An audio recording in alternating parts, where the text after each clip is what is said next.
বিরিয়ানি করবো বুঝলি, জলটা ফুটতে দিয়েছি। আর এই যে যা যা লাগে বিরিয়ানি মশলাগুলো সব দিয়ে দিলাম।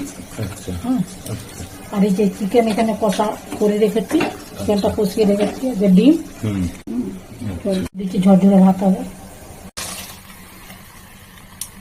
দিচ্ছি লবণটা দিয়ে দিলাম, হয়ে গেছে। এই যে এবার নামিয়ে হতে দিয়ে দিয়েছো, সিদ্ধ হচ্ছে, ধুয়ে বসিয়ে দিয়েছি বুঝলাম।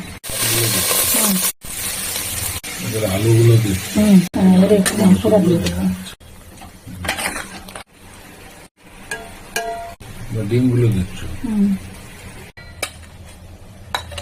এবার আবার আলু দিচ্ছ। আচ্ছা আচ্ছা, কেওড়ার জল,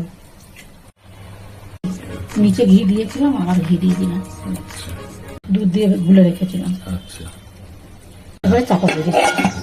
হালকা আছে। হ্যাঁ তাহলে তোমার চিকেন বিরিয়ানি কমপ্লিট। হ্যাঁ।